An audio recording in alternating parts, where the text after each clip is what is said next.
નમસ્કાર મિત્રો, મારું નામ છે IS પટેલ. ITI સરખેજમાં સુપરવાઇઝર ઇન્સ્ટ્રક્ટર તરીકે ફરજ બજાવું છું અને છેલ્લા 22 વર્ષથી આ ડિપાર્ટમેન્ટ સાથે સંકળાયેલ છું. તો મિત્રો, આજે આપણે વેલ્ડિંગ તમે નામ તો સાંભળ્યું છે. વેલ્ડિંગ એટલે શું?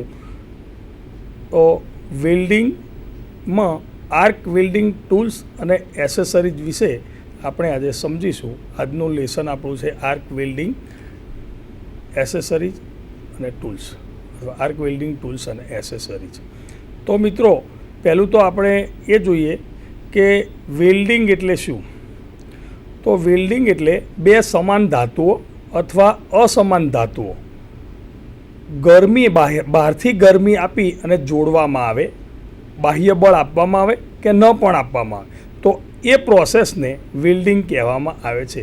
એટલે કે બે સરખી ધાતુઓ, દાખલા તરીકે બે માઇલ્ડ સ્ટીલ અથવા બે કાસ્ટ આયર્ન, અથવા અસમાન ધાતુઓ માઇલ્ડ સ્ટીલ સાથે કાસ્ટ આયર્ન અથવા કાસ્ટ આયર્ન સાથે બીજી કોઈ એલોય સ્ટીલ, એવી રીતે બહારથી બળ આપવામાં આવે, ઘણીવાર પ્રેશર આપવામાં આવે, ઘણીવાર પ્રેશર ન પણ આપવામાં આવે, અને બહારથી ગરમી તો આપવામાં જ આવે.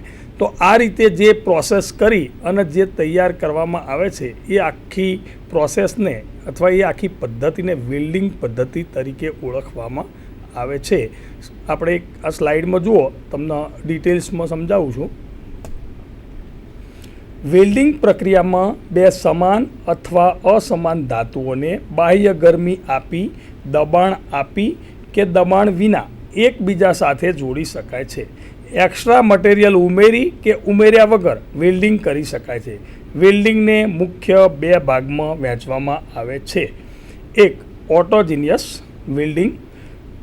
એક જ પ્રકારની બે ધાતુઓને એક સાથે જોડવામાં આવે, જેમાં પૂરક મેટલ એટલે કે એમાં ફિલર રોડ તરીકે જે વાપરીએ તે પણ એ જ ધાતુનો બને, તો એને ઓટોજીનિયસ વેલ્ડિંગ કહેવામાં આવે છે. હવે ઉદાહરણ તરીકે હું લઉં તો માઇલ્ડ સ્ટીલના બે ટુકડાને માઇલ્ડ સ્ટીલની જ મેટલ ઉમેરી, સમાન ધાતુ, અને આખો પીસ તૈયાર બે ટુકડાના ભેગા કરીને જે વેલ્ડિંગથી પીસ તૈયાર કરવામાં આવે એને ઓટોજીનિયસ વેલ્ડિંગ કહેવામાં આવે છે. ફરીથી, કે એક જ સરખી ધાતુને તેની એક જ સરખી પૂરક ધાતુ ઉમેરી અથવા પૂરક ધાતુનો ઉપયોગ કરી અને જે જોઈન્ટ બનાવવામાં આવે એને ઓટોજીનિયસ વેલ્ડિંગ કહેવામાં આવે છે. ત્યારબાદ હેટ્રોજીનિયસ વેલ્ડિંગ. હેટ્રોજીનિયસ વેલ્ડિંગમાં આ પ્રકારમાં બે અલગ અલગ પ્રકારની ધાતુને મિશ્રણ ફિલર મેટલથી જોડવામાં આવે છે. એટલે કે એમએસની ધાતુ હોય, માઇલ્ડ સ્ટીલની ધાતુ સાથે કાસ્ટ આયર્નની ધાતુને તમારે જોડવી છે, તો માઇલ્ડ સ્ટીલની ધાતુ સાથે કાસ્ટ આયર્નની ધાતુને જોડો ત્યારે ફિલર મેટર તરીકે એ બે જ ધાતુનો મિશ્ર રોડ બનાવેલો આવે. એટલે કે જે ઇલેક્ટ્રોડ જે તમારો આવે એ મિશ્ર હોય. MS અને CI બંનેનો ભેગો કરેલો મિશ્ર રોડ હોય, અને MS અને CI ધાતુના વેલ્ડિંગ કરી જોડવામાં આવે. તો આવા પ્રકારના વેલ્ડિંગને હેટ્રોજીનિયસ વેલ્ડિંગ કહેવામાં આવે છે. તો મિત્રો, વેલ્ડિંગ વિશે તમને પહેલાં તો ખબર પડી જાય કે વેલ્ડિંગ એ એવી પ્રોસેસ છે કે જેમાં બે સમાન ધાતુઓ અથવા અસમાન ધાતુઓ બાહ્ય બળ આપીને અથવા ન આપીને, બહારથી ગરમી આપીને જોડવાની પ્રોસેસને વેલ્ડિંગ કહેવામાં આવે છે. વેલ્ડિંગના બે પ્રકાર છે, ઓટોજીનિયસ વેલ્ડિંગ અને હેટ્રોજીનિયસ વેલ્ડિંગ. બે સમાન ધાતુઓને જોડવામાં આવે, સમાન પૂરક ધાતુ લઈ સમાન ધાતુઓને જોડવામાં આવે તો એ પ્રોસેસને ઓટોજીનિયસ વેલ્ડિંગ કહીશું. જ્યારે બે અસમાન ધાતુઓ એટલે કે જુદા જુદા પ્રકારની ધાતુઓ માઇલ્ડ સ્ટીલ સાથે કાસ્ટ આયર્નનું જોડાણ કરી અને ફિલર રોડ તરીકે બંનેની મિશ્ર ધાતુને લઈ અને જે પ્રોસેસ કરવામાં આવે એને હેટ્રોજીનિયસ વેલ્ડિંગ કહેવામાં આવે છે. તો આ પ્રાઇમરી રીતે વેલ્ડિંગ આપણે આટલું તો જાણતા હોવા જોઈએ. ત્યારબાદ આપણે જોઈએ તો વેલ્ડિંગના પ્રકારો કયા કયા પ્રકાર છે વેલ્ડિંગના. તો સ્લાઇડ જુઓ. ગેસ વેલ્ડિંગ, આર્ક વેલ્ડિંગ અને રેઝિસ્ટન્સ વેલ્ડિંગ, આ ત્રણ પ્રકારના વેલ્ડિંગ છે. એમાં આપણે આજે આર્ક વેલ્ડિંગના ટૂલ્સને એસેસરીઝ લેવાના છે, છતાં પણ આપણે વેલ્ડિંગ વિશે પૂરેપૂરી જાણકારી હોવી જોઈએ. તો સ્લાઇડમાં જેમ આપણે બતાવ્યું છે કે પહેલું ગેસ વેલ્ડિંગ છે તો એમાં ઓક્સી acetylene welding, air acetylene welding અને ઓક્સી હાઇડ્રોજન વેલ્ડિંગ, આ 3 પ્રકારના ગેસ વેલ્ડિંગ હોય છે. એ જ પ્રમાણે આર્ક વેલ્ડિંગમાં તો જોઈએ તો metal arc welding, carbon arc welding, metal inert gas welding, tungsten inert gas welding, submerged arc welding. ત્યારબાદ રેઝિસ્ટન્ટ વેલ્ડિંગની વાત કરીએ તો butt welding, spot welding, seam welding અને પ્રોજેક્શન વેલ્ડિંગનો સમાવેશ થાય છે. તો આ પ્રકારે પહેલાં તો આપણે જોયું કે વેલ્ડિંગ એટલે શું, વેલ્ડિંગ પ્રોસેસ. ત્યારબાદ 2 મેઇન પ્રકાર, ઓટોજીનિયસ, હેટ્રોજીનિયસ. ત્યારબાદ વેલ્ડિંગના જુદા જુદા 3 પ્રકાર આપણે જોયા, આર્ક વેલ્ડિંગ, ગેસ વેલ્ડિંગ અને રેઝિસ્ટન્સ વેલ્ડિંગ. એના પણ અલગ અલગ પ્રકારો જોયા. તો હવે આપણે કોઈ પણ વેલ્ડિંગ એક ડેન્જર ઓપરેશન ગણાય. મિકેનિકલ ડિપાર્ટમેન્ટમાં વેલ્ડિંગમાં થોડું ડેન્જરિયસ ગણાય. જો તમે એની પૂરેપૂરી કાળજીઓ અને સલામતીઓની જાળવણી કરો તો વેલ્ડિંગ જેવું કોઈ સારું ઓપરેશન નથી. પરંતુ જો તમે કાળજી ન રાખો અને જે સેફટીના પ્રિકોશન લેવા પડે એનો તમે ન લો તો વેલ્ડિંગ એ ડેન્જર ગણાય. તો વેલ્ડિંગ સમજાવતા પહેલાં કે વેલ્ડિંગનું કાર્ય કરતાં પહેલાં એની સલામતી સંપૂર્ણ રીતે જાણવી એ ખૂબ જ જરૂરી છે. તો આપણે આર્ક વેલ્ડિંગ માટે કઈ સલામતી રાખવી તો એ વિશે આપણે જોઈશું. જો સ્લાઇડમાં મેં વ્યવસ્થિત પોઈન્ટ વાઇઝ બતાવ્યું છે તો જુઓ, સ્લાઇડ તરફ જુઓ. Safety in arc welding. તો પહેલું તો ભેજવાળી જગ્યાએ આર્ક વેલ્ડિંગ ન કરવું જોઈએ. વેલ્ડિંગ કરતાં હંમેશા hand gloves, apron, safety boot પહેરવા જોઈએ. વેલ્ડિંગ કરતાં હંમેશા હેન્ડ સ્ક્રીનનો ઉપયોગ કરવો જોઈએ. વેલ્ડિંગ મશીન ઉપયોગમાં ન હોય ત્યારે મેન સ્વિચ બંધ રાખવી જોઈએ. કપડા પર ઓઇલ કે ગ્રીસ લાગેલું ન હોય તેની કાળજી લેવી જોઈએ. માચિસ કે લાઇટર ખિસ્સામાં ના રાખવું. વેલ્ડિંગ ક્ષેત્રને ભેજ તેમજ સળગી ઉઠે તેવા મુક્ત રાખો. વેલ્ડિંગ કરવાનો એરિયા એ જરૂર પડે તો એક્ઝોસ્ટ ફેન રાખો. વેલ્ડિંગ કરતી વખતે મજાક મસ્તી ન કરો. વેલ્ડિંગ મશીન પર ઓવરલોડ કામ ન કરો. તો મિત્રો, આટલી કાળજીઓ રાખી અને જો તમે વેલ્ડિંગ કાર્ય કરો તો ક્યારેય વેલ્ડિંગમાં તકલીફ પડતી નથી. પહેલું તો તમને કહ્યું કે ભેજવાળી સપાટી હોય, વરસાદ એવું વાતાવરણ, ભેજ આવી ગયેલો હોય, હવે આપણે ઇલેક્ટ્રિકના વાયરોન, કેબલોન બધું લગાવવાનું હોય, વેલ્ડિંગ ટેબલ ઉપર છેક વાયર આવેલો હોય તો અહીંયા ભેજ હોય તો સ્વાભાવિક છે કે તમને શોર્ટ સર્કિટ કે એવું થવાનો પણ ભય રહે. ત્યારબાદ એપ્રોનનો ઉપયોગ કરો. વેલ્ડિંગ કરીએ ત્યારે તણખારા ઉડે. તમે વેલ્ડિંગ કરતા તો ફેક્ટરીમાં કે ગમે ત્યાં તમારા વર્કશોપમાં જોયા હશે તો એમાંથી આર્ક વેલ્ડિંગ કરે કે ગેસ વેલ્ડિંગ કરે ત્યારે એમાંથી તણખા ઉડે છે. તો એ તણખા તમારા શરીર ઉપર પડે. કોટનના કપડાં પહેરવા, જનરલી ફાટેલા તૂટેલા કે ઓઇલવાળા, ગ્રીસ લાગેલું હોય એવા કપડાં પહેરવા જોઈએ ને ચોખ્ખા સ્વચ્છ કપડાં પહેરવા જોઈએ. ત્યારબાદ હાથમાં ગ્લોવ્સ પહેરવો જોઈએ. આંખે ગોગલ્સ લગાવવા જોઈએ. મજાક મસ્તી વર્કશોપમાં ન કરવી જોઈએ. તો આ બધી જ સલામતીઓ રાખીએ પછી આપણે વેલ્ડિંગ માટે જે એસેસરીઝ અને ટૂલ્સ જોઈએ, આર્ક વેલ્ડિંગ માટે જે એસેસરીઝ અને ટૂલ્સ જોઈએ છે એના વિશે આપણે વાત કરીએ. તો સ્લાઇડ જુઓ. વેલ્ડિંગ ટૂલ્સ અને એસેસરી. સૌ પ્રથમ તો વેલ્ડિંગ કાર્ય આપણે કરીએ ત્યારે હેન્ડ સ્ક્રીન આવશે. આર્ક વેલ્ડિંગ દરમિયાન નીકળતા કિરણોથી આંખ તથા ચહેરાને રક્ષણ આપવા માટે હેન્ડ સ્ક્રીનનો ઉપયોગ થાય છે. આને એક હાથે પકડવું પડે છે. જ્યારે હેલ્મેટ સ્ક્રીન માથે પહેરી શકાય છે, માટે બંને હાથ છૂટા રાખી શકાય છે. તમે આ સ્લાઇડમાં જોઈ શકો છો કે એક હેન્ડ સ્ક્રીન લગાવેલી છે અને એક હેલ્મેટ સ્ક્રીન બતાવેલી છે. તો આ બંને વસ્તુ વેલ્ડિંગનું કાર્ય જ્યારે પણ તમે કરો ત્યારે ખાસ એનો ઉપયોગ બરાબર જુઓ. લાલ કલર, રેડિશ કલરનું જે તમને બતાવ્યું છે એ હેન્ડ સ્ક્રીન બતાવેલી છે. એટલે કે એક હાથે હેન્ડ સ્ક્રીન પકડવાની હોય છે અને બીજા હાથે વેલ્ડિંગનું હોલ્ડર પકડવાનું હોય. ત્યારબાદ હેલ્મેટ સ્ક્રીન પણ મેં તમને બતાવી. તો હેલ્મેટ સ્ક્રીનમાં હેલ્મેટની સાથે જ એને પહેરી લેવાની આવે છે અને એને બેલ્ટ હોય છે તો બેલ્ટ માથા પર બાંધી દેવામાં આવે છે અને તમારા મુખ આગળ લટકતું ફિટ રહે છે, જેથી તમારા બંને હાથ છૂટા રહી શકે છે. તો મિત્રો, આંખોના રક્ષણ માટે હેન્ડસ્ક્રીન જરૂરી છે. હેન્ડસ્ક્રીનમાં 2 કાચ લગાવેલા હોય છે.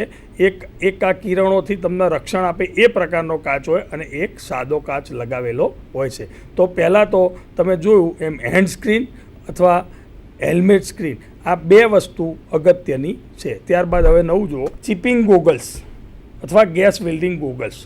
તો જ્યારે પણ તમે ગેસ વેલ્ડિંગ દરમિયાન નીકળતા સ્પાર્કથી આંખને રક્ષણ આપવા માટે ગેસ વેલ્ડિંગ ગોગલ્સનો ઉપયોગ થાય છે, અને વેલ્ડિંગ બીડની સ્લેગ નીકળવા ચીપિંગ ગોગલ્સનો ઉપયોગ થાય છે. તો મિત્રો, જ્યારે પણ તમે વેલ્ડિંગ કાર્ય કરો ત્યારે ગેસ વેલ્ડિંગ કરો તો એ ગોગલ્સ હોય, પરંતુ ચીપિંગ કાર્ય કરો ત્યારે ચીપિંગ ગોગલ્સ વાપરવા. વેલ્ડિંગનું કાર્ય પૂર્ણ થઈ જાય ત્યારે એના ઉપર સ્લેગ ચોંટી રહે છે. તો ચીપિંગ હેમરની મદદથી તમે આગળ જોશો, બીજું ટૂલ ચીપિંગ હેમર આવશે. તો ચીપિંગ હેમરની મદદથી તમે એ સ્લેગને દૂર કરો ત્યારે તણખા ઉડી અને આંખ તરફ કે મોં ઉપર આવે છે.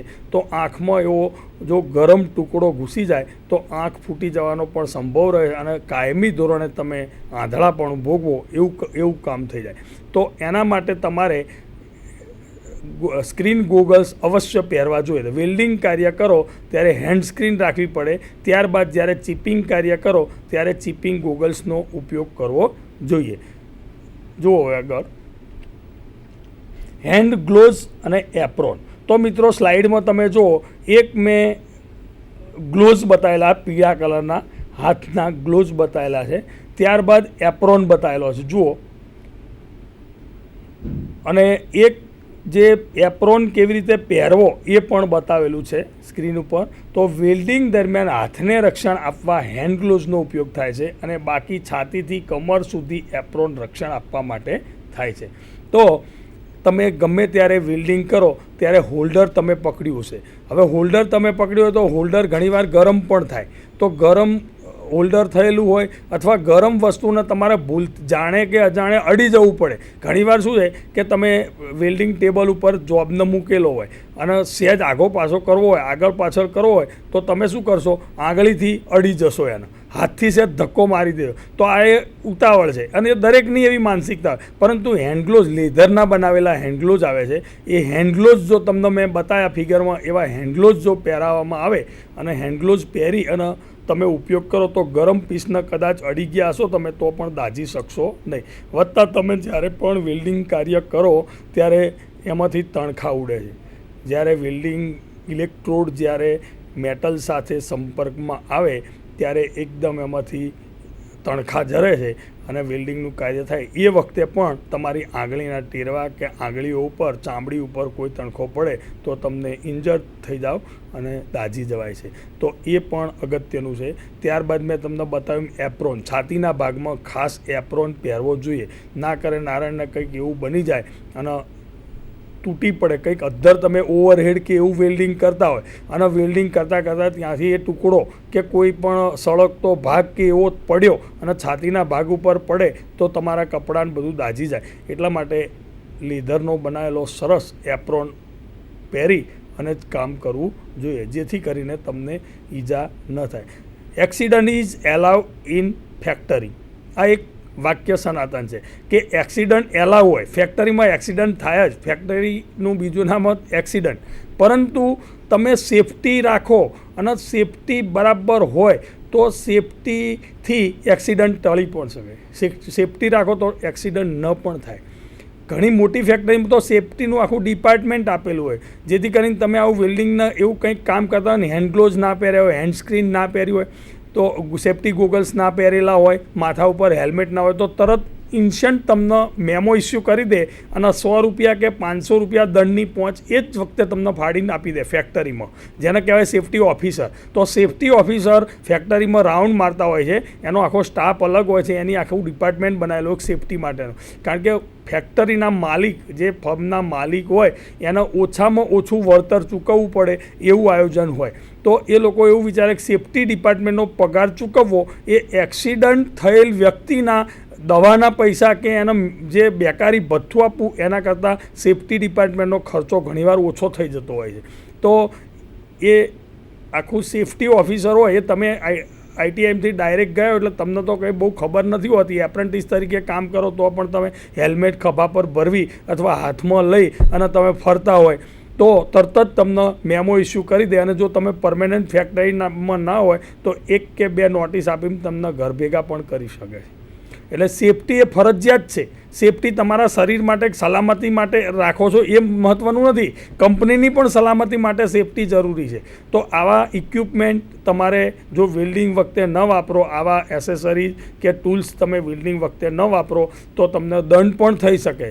તમને નુકસાન તો થાય, શારીરિક નુકસાન થાય, જે કામ કરતા હોય એ ભાગોના મશીનને નુકસાન થાય અને સાથે સાથે ફેક્ટરીને પણ નુકસાન થાય. એટલે બધા જ નુકસાનોમાંથી બચવા માટે જે પણ નિયમ મુજબ એન્જિનિયરિંગ લાઇનમાં આખું જે સલામતી માટેની જે સગવડો પૂરી કરેલી છે એનો ખાસ ઉપયોગ કરવો, અને ન આવડતું હોય તો તમારા સિનિયર અથવા સુપરવાઇઝર પાસેથી શીખી અને કમ્પ્લીટ સેફટીના દરેક ટૂલ્સનો ઉપયોગ કરવો જરૂર. ત્યારબાદ હવે આગળ જુઓ, આ ચિપિંગ હેમર. મેં તમને એમ કહ્યું કે વેલ્ડિંગ કરી રહો તમે એટલે વેલ્ડિંગના આખા જે વેલ્ડિંગની જે બીડ બનેલી હોય એ બીડ ઉપર આખો સ્લેગ જમા થશે. એક સ્લેગ એટલે શું થાય કે એક જાતનો કચરો જ કહેવાય, પણ એ ઘન સ્વરૂપે હોય અને એ સોલિડ જેવું સ્વરૂપ ધારણ કરી દે. જ્યારે પણ વેલ્ડિંગ કાર્ય પૂર્ણ થઈ જાય એટલે એ વેલ્ડિંગની જે બીડ બનાવેલી હોય એના ઉપર એક સ્લેગ જમા થઈ જાય. તો એ સ્લેગને દૂર કરવા માટે ચિપિંગ હેમર વપરાય. હવે ચિપિંગ હેમર એક બાજુ તીક્ષ્ણ પંચ જેવી હોય, એક બાજુ પંચનો કેવી અણી હોય છે એવી અણી હોય, અને બીજી બાજુ ચીઝલ જેવી ચપટી ધાર હોય છે. તમને ફિગરમાં બતાવી છે, જોઈ લો, ફરીથી ફિગરમાં જોઈ લો. વેલ્ડ થયેલ લાઇન પરથી સ્લેગને દૂર કરવા ચિપિંગ હેમરનો ઉપયોગ થાય છે. તેની એક ધાર તીક્ષ્ણ અને બીજી ધાર ચીઝલ જેવી હોય છે. તે મીડિયમ કાર્બન સ્ટીલમાંથી બનાવેલી હોય છે. હવે મિત્રો તમે એ સમજો કે આ મીડિયમ કાર્બન સ્ટીલમાંથી બનાવેલી હોય છે, એટલે હાઈ કાર્બન સ્ટીલ નથી વાપરેલું, મીડિયમ કાર્બન સ્ટીલથી વાપરે, કારણ કે એનાથી જોરદાર ફટકાઓ મારવાના નથી હોતા, સામાન્ય ધીમા ધીમા ફટકા મારી અને એ સ્લેગ દૂર કરવાનો હોય છે. એટલે એને મીડિયમ કાર્બન સ્ટીલમાં. પરીક્ષામાં ઘણીવાર આવું ઓબ્જેક્ટિવ પૂછી શકે કે ચિપિંગ હેમરનું મટીરિયલ કયું છે, તો તમારે લખવાનું મીડિયમ કાર્બન સ્ટીલ. હવે ચિપિંગ હેમર તમને બતાવ્યું તેમ એક બાજુનો ભાગ 30 છે, જ્યારે બીજો ભાગ પાછળનો ભાગ જે હોય એ ફ્લેટ ચીઝલ હોય એવા પ્રકારનો બતાવેલો. એટલે તીક્ષ્ણ ભાગ હોય તો એની અણીથી તમે કામ કરી શકો, અને મોટી બીડ હોય અને મોટો પટ્ટો વેલ્ડિંગનો હોય તો એનો સ્લેગ દૂર કરવો હોય તો તમે ચીઝલ જેવો ભાગ છે એનાથી હેમરિંગ કરી અને એ તમે દૂર કરી શકો છો. ત્યારબાદ આગળ જુઓ, વાયર બ્રશ. હવે વાયર બ્રશ વેલ્ડ થયેલ લાઇન સાફ કરવા તથા ધાતુની સપાટી સાફ કરવા માટે વાયર બ્રશનો ઉપયોગ થાય છે. હવે મિત્રો વાયર બ્રશ એ એવી વસ્તુ છે કે લાકડાનું એક પટ્ટી જેવો ભાગ હોય છે અને એના ઉપર વાયરો ફિટ કરેલા હોય છે. તો તમારી વેલ્ડિંગની સપાટી જ્યારે વેલ્ડિંગ થઈ જાય અને ચિપિંગનું કાર્ય થઈ જાય ત્યાર પછી પણ ઘણીવાર વેલ્ડિંગમાં અમુક જે સપાટી ઉપર કણો રહી જતા હોય તો આ કણો દૂર કરવા માટે વાયર બ્રશનો ઉપયોગ કરવામાં આવે છે. એ ઉપરાંત જ્યારે કોઈ જૂની પ્લેટ હોય અથવા જૂનો કોઈ દાગીનો હોય અને એનું વેલ્ડિંગ કરવું હોય તો એનો સ્વાભાવિક કાટ આવી ગયેલો હોય છે, અથવા તો એ કાટ દૂર કરવા માટે પણ વાયર બ્રશનો ઉપયોગ થાય છે. અથવા જમીન પર જે મશીન પડ્યું રહેતું હોય અને એની કોઈ બેઝ પ્લેટ કે એવું તૂટ્યું હોય અને એને વેલ્ડિંગ કરવાનું તો એના ઉપર માટી લાગી ગયેલી હોય છે, કંઈક સિમેન્ટ કામ થયેલું હોય ગ્રાઉન્ડ ફ્લોર ઉપર તો સિમેન્ટ લાગી ગયો હોય તો આવું ભાગ જે હોય એ વેલ્ડિંગ કાર્યમાં અવરોધરૂપ આવે છે. તો એ દૂર કરવા માટે વાયર બ્રશનો ઉપયોગ કરવામાં આવે છે. તો વેલ્ડિંગ આર્ક વેલ્ડિંગ ટૂલ્સ એસેસરીઝમાં વાયર બ્રશ પણ એક અગત્યનું સાધન છે. ત્યારબાદ તમે જોશો તો ટોંગ, સાણસી, જો આકૃતિમાં બતાવી છે સાણસી, ફ્લેટ નોઝવાળી સાણસી આવે છે. વેલ્ડ થયેલ ગરમ જોબને પકડવા ટોંગનો ઉપયોગ થાય છે. તમે ગમે ત્યારે લુહારી કામ કરતા હોય ત્યાં પણ તમે જશો, લુહારી કામ થતું હોય ત્યાં તમે જશો ત્યારે એ જે લુહાર હોય એ એક હાથે દાગીનાને પકડશે અને બીજા હાથે હેમરિંગ કરશે. તો એ જે પકડવાનું સાધન છે એને ટોંગ કહેવામાં આવે. તો વેલ્ડિંગ કાર્યમાં પણ આવા ટોંગનો ઉપયોગ કરવામાં આવે છે. મેં હમણાં કહ્યું એમ ઉતાવળથી તમે દાગીનાના હાથથી અડી જાઓ તો ઘણીવાર દાઝી જાવ, ઘણીવાર તમારા હેન્ડ ગ્લોવ્સના કાણા પડી જાય.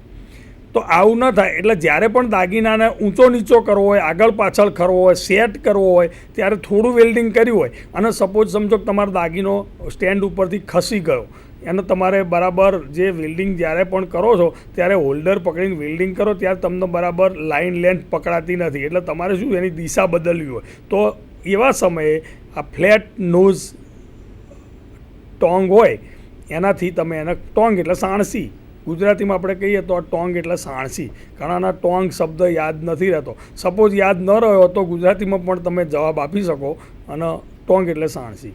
તો સાણસીથી એને તમે આગળ પાછળ કરી શકો છો. તો વેલ્ડિંગ કાર્ય એવું કાર્ય છે કે એમાં તમામ વસ્તુનો પકડવું કેવી રીતે, એને ઘસવું કેવી રીતે, એને સાફ કરવું કે બધા માટે એના કંઈ ને કંઈક સાધનો વાપરવામાં આવે છે. કારણ કે વેલ્ડિંગ શરૂ થયું ત્યારે સપોઝ ઘણી તકલીફો પડી છે સ્ટાર્ટિંગમાં, પરંતુ જેમ જેમ એની જરૂરિયાતો ઊભી થઈ એમ ફાયદાકારક અને કારીગરને અને વેલ્ડરને જેમ ઓછી ઇન્જર થાય અને ઓછું નુકસાન થાય એ માટે જુદા જુદા ટૂલ્સ અને એસેસરીઝ શોધવામાં આવેલી. આગળ જુઓ. હવે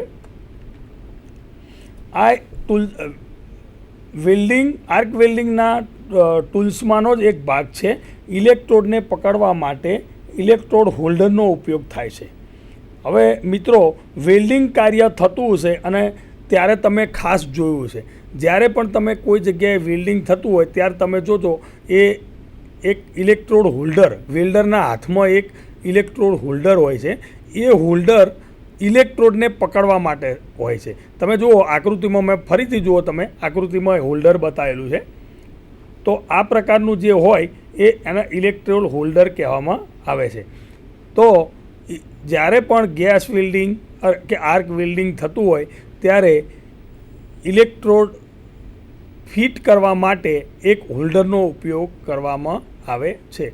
તો આ હોલ્ડરમાં ગ્રીપિંગ આપેલી હોય છે અને સ્પ્રિંગ વડે એ જોડેલું હોય છે. એનું ઉપરનું હેન્ડલ સ્પ્રિંગ સાથે જોડેલું હોય છે. એટલે જેવું તમે હેન્ડલનો એક ભાગ દબાવશો, જેમ આપણે સાણસીના પાછળના ભાગ દબાવીએ એટલે કેવું એનું ખુલે છે આગળનું મુખ, તો એ જ રીતે આ હોલ્ડરમાં પણ પાછળના બે ભાગ આમ દબાવો તમે એટલે એનું મુખ ખુલશે અને એમાં ગ્રીપિંગ આપેલી હોય. એ ગ્રીપિંગમાં ઇલેક્ટ્રોડને ફિટ કરવામાં આવે છે અને ત્યારબાદ હોલ્ડરને પકડી અને તમે વેલ્ડિંગ કાર્ય કરો છો. એ જ રીતે તમે જુઓ તો અર્થ ક્લેમ્પ, આ ફિગરમાં બતાવ્યો જો અર્થ ક્લેમ્પ. તો અર્થ ક્લેમ્પ એ કેબલના એક છેડે જ્યાં જોબ ફિટ થતો હોય ત્યાં અર્થ ક્લેમ્પ લગાવેલો હોય છે. તો મિત્રો, પોઝિટિવ છેડો હોય એ તમારો ઇલેક્ટ્રોડ હોલ્ડર સાથે હોય, જ્યારે નેગેટિવ છેડો હોય એ ક્લેમ્પ કરેલો હોય, અર્થ ક્લેમ્પ સાથે જોડે. આપણે વેલ્ડિંગ જ્યારે કાર્ય કરતા કે ભાઈ અર્થિંગ લગાય તો આ અર્થ ક્લેમ્પના જોબ સાથે જોડવામાં આવે, મોટો જોબ હોય જોબ સાથે જોડવા, અથવા લોખંડનું ટેબલ હોય તો ટેબલના કોઈ પણ એક ખૂણા ઉપર અર્થિંગ આપી દેવામાં આવે. એટલે પોઝિટિવ નેગેટિવ બંને છેડા થઈ જશે. એટલે અર્થ ક્લેમ્પ અને ઇલેક્ટ્રોડ હોલ્ડર એ બંને પણ આર્ક વેલ્ડિંગ માટેના ટૂલ્સ છે. ત્યારબાદ આગળ જુઓ, વેલ્ડિંગ ટેબલ. હવે આ તમને ફિગરમાં એક લેટેસ્ટ અને અદ્યતન પ્રકારનું વેલ્ડિંગ ટેબલ બતાવેલું જોવા મળે છે, જેના ઉપર એક વાઇસ પણ લગાવેલો છે અને એની કમ્પ્લીટ બધી જ રીતની સગવડ થાય એવી ટ્રોલી આકારનું એના પગમાં વ્હીલ લગાવેલા છે. અત્યારે મોડર્ન જમાનામાં આ પ્રમાણેના ટેબલ હોય છે. જો આગળના ભાગમાં તમે જુઓ તો ફર્સ્ટ ક્લાસ એને એમ કે ગાર્ડ જેવું બનાવી દીધેલું છે. એટલે તમે વેલ્ડિંગ કરો ત્યારે આગળના ભાગમાં કોઈ માણસ પાસ થાય કે રસ્તા ઉપરથી નીકળે તો પણ એને અસર થાય નહીં અને તમારું કાર્ય થાય. તો આ રીતે ઘણીવાર તો હવે શું થાય છે કે વેલ્ડિંગ કાર્ય જ્યાં થતું હોય ત્યાં વેલ્ડિંગ ટેબલને મૂકવા માટે કેબિન જેવું બનાવવામાં આવે છે, જેથી કરીને તમે જે કામ કરો છો બીજાના આંખોથી દેખાય ને. આજુબાજુમાં વર્કશોપમાં ઘણા કામ કરતા હોય તો તમે વેલ્ડિંગ કરતા હોય તો એક ઝબકારો વેલ્ડિંગમાં એવો ઉત્પન્ન થાય કે ગમે તેની નજર એના ઉપર પડી જ જાય. હવે આખા દિવસમાં જો 8 કલાકમાં 10-15 વાર તમે થતું વેલ્ડિંગ જોઈ લો નરી આંખે તો સાંજે તમને આંખોમાં દુખાવો થાય. તો આ જે વેલ્ડિંગ કાર્ય કરે એ હેન્ડ સ્ક્રીન રાખે છે, એટલા માટે જ રાખે છે કે વેલ્ડિંગને ડાયરેક્ટ તમે જુઓ તો સ્વાભાવિક છે કે વેલ્ડિંગ એ ઝબકારો છે અને એ ઝબકારાની આંખો ઉપર તીવ્ર અસર થાય છે. તો એ ન થાય એટલા માટે વેલ્ડિંગ ટેબલની આજુબાજુ ઘણી વખત ફર્સ્ટ ક્લાસ ગાર્ડ રાખવામાં આવે છે અથવા નાનું એવું કેબિન બનાવવામાં આવે છે. તો મિત્રો, વેલ્ડિંગમાં વેલ્ડિંગ ટેબલ એ પણ એક ઇક્વિપમેન્ટ જ છે. વેલ્ડિંગ કાર્ય થતું હોય ત્યારે તો આર્ક વેલ્ડિંગમાં આ જુદા જુદા ભાગો આપણે જોયા કે જુદા જુદા સાધનો અને એસેસરીઝ જોઈ તો આ પ્રમાણે આર્ક વેલ્ડિંગ. હવે ઇક્વિપમેન્ટમાં વધારે જોઈએ તો વેલ્ડિંગ મશીન આવે છે, પણ એ તમને અલગ લેસનમાં બતાવીશું. આ લેસનમાં ફક્ત આપણે ટૂલ્સ અને એસેસરીઝ, જેનો ટૂલ્સ એટલે નાની વસ્તુ બધી બતાવી છે. તો ઇલેક્ટ્રોડ હોલ્ડર, કેબલ, બરાબર છે, અર્થ ક્લેમ્પ, આ બધા ટૂલ્સ છે એના. ચિપિંગ હેમર, ટોંગ, આ બધા જ એના ટૂલ્સ છે. સેફ્ટી ગોગલ્સ, ત્યારબાદ ચિપિંગ ગોગલ્સ જેને કહેવાય એ, hand screen, chipping brush, wire brush, chipping hammer, આ બધી જ જે વેલ્ડિંગમાં એસેસરીઝ અને ટૂલ્સમાં આ બધું જ ભણી ગયા. તો આમાંથી કોઈ પણ કોન્સેપ્ટ ક્લિયર ના હોય તો પણ કહો, ફરીથી એકવાર હું પીપીટીમાં તમને આખું લેસન રિવિઝન કરી અને બતાવી દઉં, એટલે તમારો જો બાકી હોય એ કોન્સેપ્ટ પણ ક્લિયર થઈ જશે.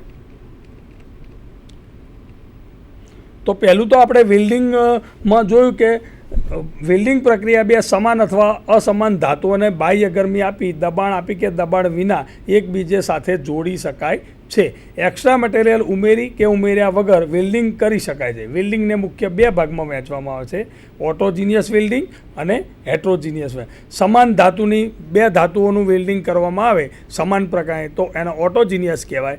અસમાન ધાતુ એટલે કે માઇલ્ડ સ્ટીલ સાથે કાસ્ટ આયર્નને જોડવામાં આવે અને એની મિશ્ર ધાતુનું એમ કે ફિલર મેટલ, પૂરક મેટલ તરીકે ઉપયોગમાં કરવામાં તો એને ઓટોજીનિયસ કહેવામાં આવે છે. ત્યારબાદ વેલ્ડિંગના આપણે પ્રકાર જોયા, arc welding, gas welding, resistance welding, અને એના પેટા પ્રકાર જોયા. આગળ વેલ્ડિંગના ચેપ્ટરમાં હજુ તો ઘણું આવશે, તો એ બીજા લેસનમાં આપણે પ્રકાર વિશે ઊંડાઈમાં ઉતરશું. પરંતુ અત્યારે પૂરતું તમે વેલ્ડિંગ ટૂલ્સ અને એસેસરીઝ જુઓ છો એટલે એ પ્રમાણે વેલ્ડિંગના પ્રકાર પણ તમને ખબર હોવી જોઈએ. ત્યારબાદ આપણે એની સેફટી જોઈ તો કે ભેજવાળી સપાટી હોય તો આર્ક વેલ્ડિંગ ન કરવું જોઈએ. ભાઈ વેલ્ડિંગ કરતાં હંમેશા હેન્ડ ગ્લોવ્સનો જ ઉપયોગ કરવો જોઈએ, એપ્રોન, સેફટી બૂટ વગેરે પહેરવું જોઈએ. વેલ્ડિંગ કરતાં હંમેશા હેન્ડ સ્ક્રીનનો જ ઉપયોગ કરવો જોઈએ. વેલ્ડિંગ મશીન ઉપયોગમાં ન હોય ત્યારે એને સ્વિચ ઓફ કરી દેવું જોઈએ. કપડા પર ઓઇલ કે ગ્રીસ લાગેલું ન હોવું જોઈએ. માચિસ કે લાઇટર ખિસ્સામાં ન રાખો. આ માચિસ કે લાઇટર એટલા માટે ખિસ્સામાં ન રાખવાનું કે જ્યારે પણ વેલ્ડિંગનું કાર્ય તમે કરતા હોય અને કોઈ તણખો અડી જાય તો સ્વાભાવિક છે કે એ તણખો માચિસને સળગાવી દે અને તમે આ કપડાં સળગી જાય. વેલ્ડિંગ ક્ષેત્રને ભેજ તેમજ સળગી ઉઠે તેવાથી મુક્ત રાખો. વેલ્ડિંગ કરવાનો એરિયા એ જરૂર પડે તો એક્ઝોસ્ટ ફેનવાળો રાખો. ત્યારબાદ વેલ્ડિંગ કરતી વખતે મજાક મસ્તી ન કરવી જોઈએ. વેલ્ડિંગ મશીન પર ઓવરલોડથી કામ કરવું જોઈએ નહીં. ઘણીવાર શું થાય, તમે વેલ્ડિંગ કરતા હોય ને વેલ્ડિંગ મશીન એકદમ ગરમ થઈ જાય, તો ગરમ થઈ જાય એટલે ઓવરલોડ થઈ ગયું કહેવાય. તો ઓવરલોડ થાય એવું કામ કરવું જોઈએ નહીં. અને એ જ પ્રમાણે હવે વેલ્ડિંગની એસેસરીઝ જોઈ લઈએ આપણે. તો કે હેન્ડ સ્ક્રીન. હેન્ડ સ્ક્રીનમાં બે ભાગ, એક હેન્ડ સ્ક્રીન અને એક હેલ્મેટ સ્ક્રીન. હેલ્મેટ સ્ક્રીન છે એ હેલ્મેટ ઉપર ફિટ કરી દેવામાં આવે છે જેથી આપણા બંને હાથ છૂટા રહે છે, જ્યારે હેન્ડ સ્ક્રીનને એક હાથે પકડવામાં આવે છે અને એક હાથે કામ કરવામાં આવે છે. ત્યારબાદ તમે જોઈએ તો ચિપિંગ ગોગલ્સ, જે ફિગરમાં તમે બતાવ્યા, ચિપિંગ ગોગલ્સ. ગેસ વેલ્ડિંગ વખતે તમારે અલગ ગોગલ્સનો ઉપયોગ થાય છે અને ચિપિંગ કામ કરો ત્યારે પણ અલગ કામ થાય છે. કારણ કે ગેસ વેલ્ડિંગમાં જે ગોગલ્સ હોય છે એ ડબલ સાઇઝના હોય છે. એમાં બે જાતના ગ્લાસ લગાવવામાં આવે છે જેથી કરીને આંખને નુકસાન ન થાય. ત્યારબાદ તમે જોયો તો હેન્ડ ગ્લોવ્સ અને એપ્રોન મેં તમને બતાવ્યા કે હાથના રક્ષણ માટે હેન્ડ ગ્લોવ્સ પહેરવા જોઈએ, એપ્રોન પહેરવો જોઈએ શરીરના રક્ષણ માટે, અને એ લેધરમાંથી બનાવવામાં આવે છે.